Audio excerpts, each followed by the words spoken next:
ENFP가 바라본 INFP 두 번째 이야기 인프피 연애 공략법.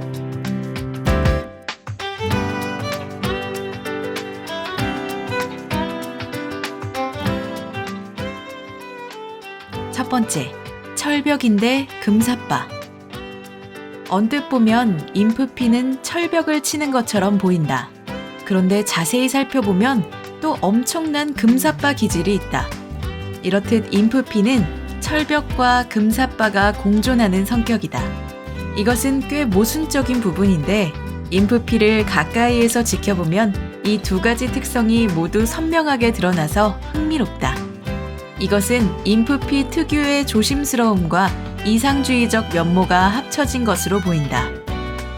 관계가 시작되기 전까지는 혹은 연애를 시작한 직후에도 인프피는 자신을 드러내는데 굉장히 조심스러우며 신중하다. 상대방 입장에서는 이 모습을 철벽으로 느끼거나 오해나 헷갈림, 의도하지 않은 밀당으로 생각할 수 있다.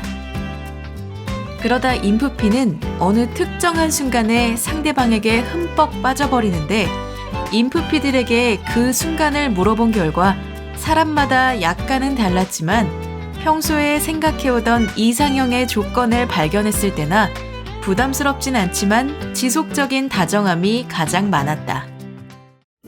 인프피의 연애 공략법 중에 인프피는 금사빠 기질이 있으므로 무조건 잘해주고 들이대고 직진하라는 글이 종종 보이는데 인프피의 금사빠 기질은 스스로 입덕 버튼을 눌러야 발현되는 것이지 무작정 불도저처럼 밀고 들어온다고 발현되는 것이 절대 아니다.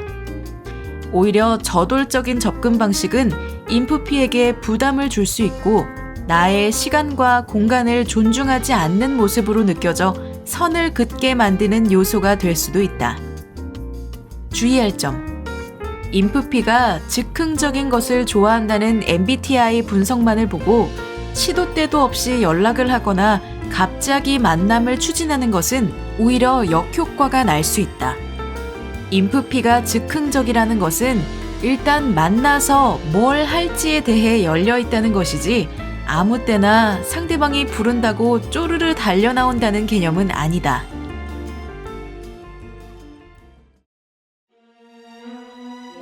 두 번째, 그리하여 왕자와 공주는 오랫동안 행복하게 잘 살았답니다. 인프피는 몽상가 기질이 있고 특히 연애에 관한 환상이 많은 유형이다. 그들은 낭만적이고 운명적인 사랑을 동경하며 스스로 동화나 영화의 주인공이 되는 상상을 많이 한다.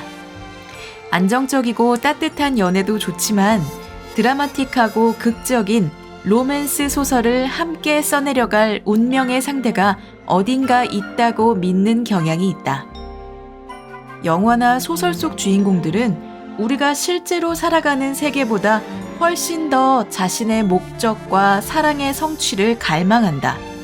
인프피들은 사랑하고 사랑받는 감정 자체를 굉장히 숭고하게 여긴다.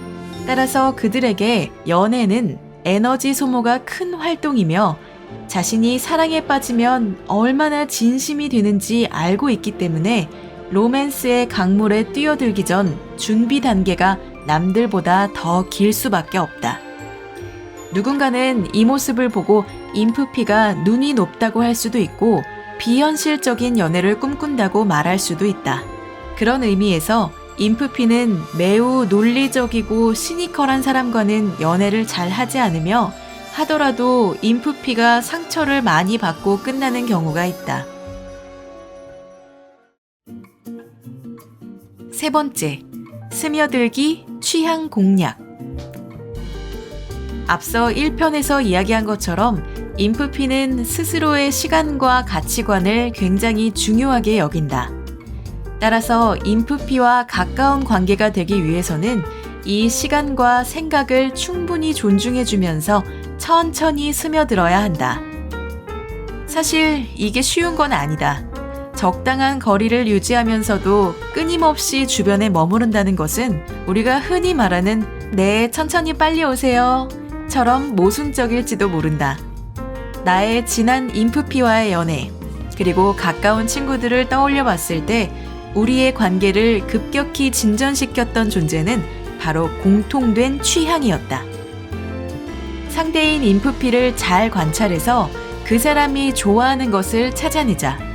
그 관심사가 나와 겹친다면 금상첨화고 겹치지 않는다면 이제부터 알아가면 된다. 예를 들어 인프피 카톡 프로필에 음악이 걸려 있으면 그 아티스트의 다른 앨범이나 비슷한 분위기의 곡들을 찾아볼 수도 있겠고, 인프피가 요즘 열심히 읽고 있는 책을 읽어볼 수도 있다. 이때 주의할 점은 섣불리 인프피에게 아는 척을 하면 안 된다는 것이다. 인프피는 자신의 관심사에 굉장히 진심인데다 함부로 자신을 외부에 드러내는 것을 경계하기 때문에 주변 사람이 잘 알지도 못하는 주제를 잘 아는 것처럼 떠들어대면 바로 벽을 치게 될 확률이 높다.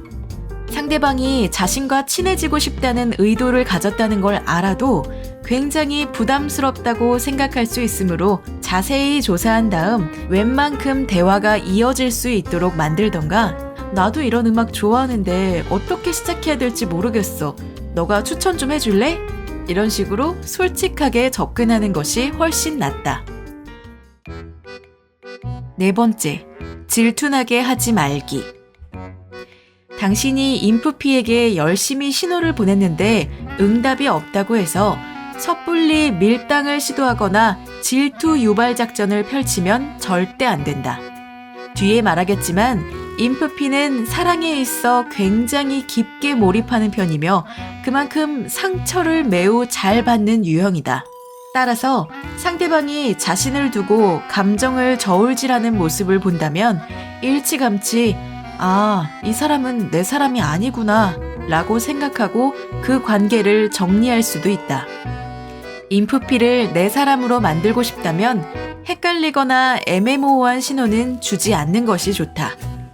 앞의 내용과 연결해서 표현하자면 막무가내로 인프피에게 헌신적으로 접근할 것이 아니라 내가 얼마나 헌신적인 사람이 될 수 있는지 나의 가능성과 잠재력을 어필하는 것이 훨씬 좋다.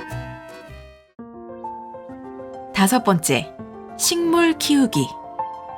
나는 인프피와 가까워지는 과정이 식물을 키우는 것과 같다고 생각한다. 정성 들여 잎을 가꾸고 물을 주고 햇빛을 비춰주며 이름을 불러주는 일들 말이다.